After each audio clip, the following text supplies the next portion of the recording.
Well, hello, informed Americans. Dave here.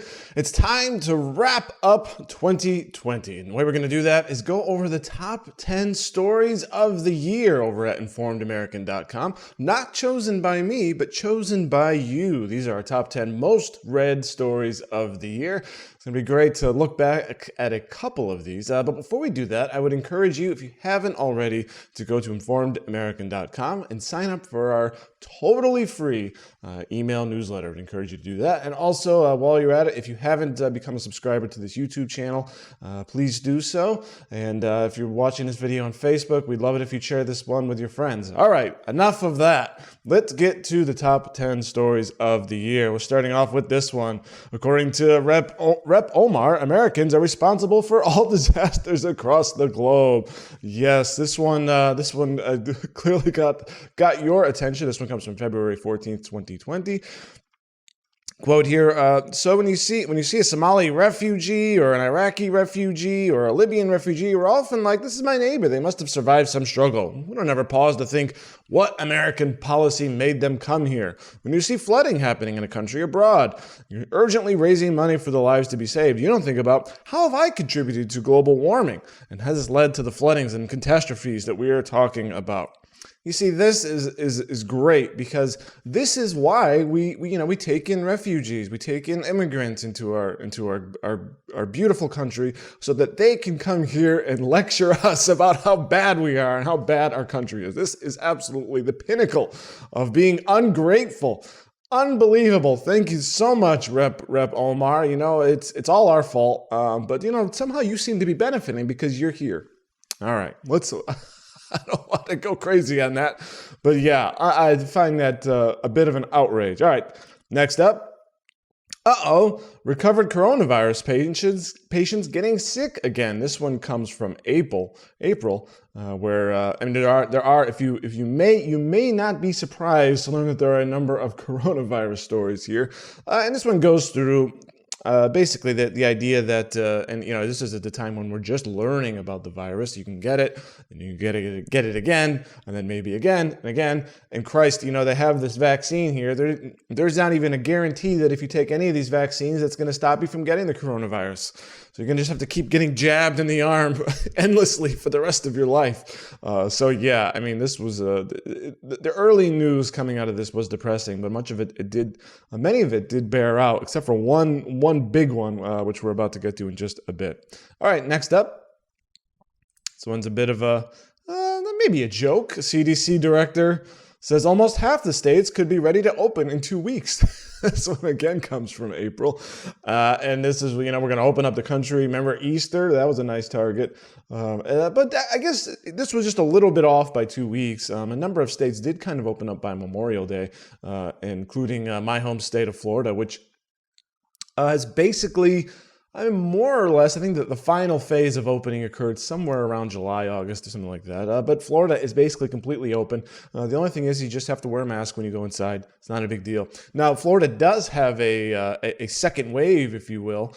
But the difference between the first wave and the second wave is that, the second wave is really not much bigger than the second wave. And I know in terms of cases, not sure in terms of deaths. But the big difference between wave 1 and wave 2 is that wave 1, people weren't allowed to work. In wave 2, thankfully, people are allowed to go back to their jobs and earn a living and sort of deal with things in real time, as opposed to, say, California, which has, I don't even know if you'd call it a second wave. It's really their first major wave, but the state is completely locked down. So I guess different strokes for different folks.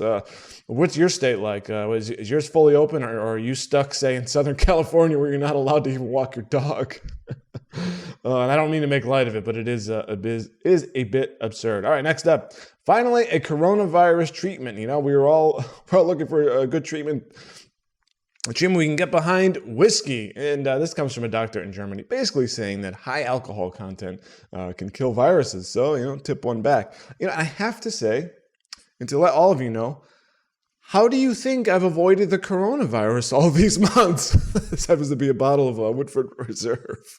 And so, every 15 minutes I'm taking one back and I'm killing all the viruses in my body. This was, a bit of humor here. I don't know. It's just, it's just a bit of hilarity there. I mean, there is some truth to it, but how realistic is it? All right, next up.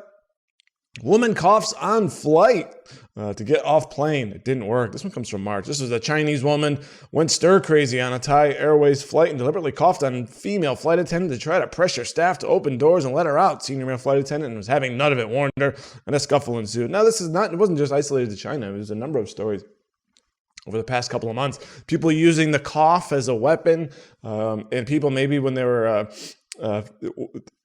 maybe getting arrested, telling the cops they have COVID and coughing on them, telling, and I guess at that point, I mean, the charges for that were almost like attempted murder or something like that. So it did get out of hand, and the coughing as a weapon became a thing, and definitely when before masks were sort of as prominent as they are.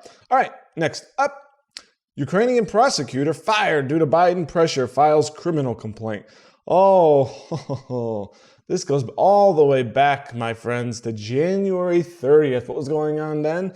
Oh, the Trump impeachment. Remember that. This has the Ukrainian prosecutor general Viktor Shokin saying he was fired due to political pressure from Biden. And of course, there is that famous video from Joe Biden saying he was withholding aid money unless Shokin got fired. But I love, and of course, this never went anywhere, but that was the predicate for impeaching the president was when he called the Ukrainian president. The predicate for impeaching Trump was when he called the Ukrainian president and said, "Hey, why don't you? There's a big video out there. Why don't you look into this?" Well, I can't have that. Got to impeach the guy. And I loved a bit of, and I don't mean to take a shot here at the author here, but a bit of naivete. This one line here. This goes back to that, the video surfacing of Joe Biden. This could be a problem for Biden as he stumped for the presidential nomination. Okay, yes. I guess it could have been, but it certainly wasn't. I mean, was it ever even brought up? Did the media hector him about it? Ask endless questions? No, I mean, it never was an issue. Oh, but such is life. All right, next up we have, this is a good one. Oops, Facebook glitch reveals Greta Thunberg posts written by father. The famous teenage climate activist. How dare you!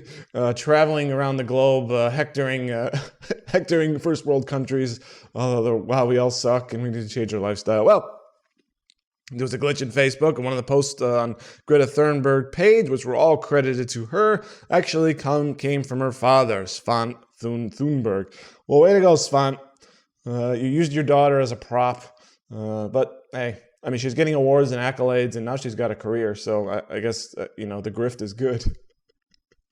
Next up, Seattle autonomous zone low on food after homeless takes it all.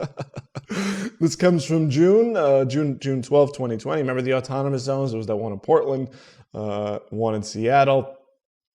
These guys were going to really, they were going to make their own country, and it was sort of like actually, I don't want to call it open borders because it was they didn't allow in fascists or police, but they did allow the homeless, and the homeless came in and took everything.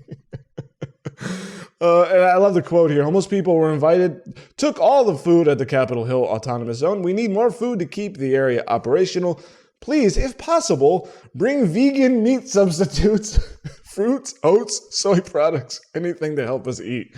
Oh, sad, sad, sad. What has happened to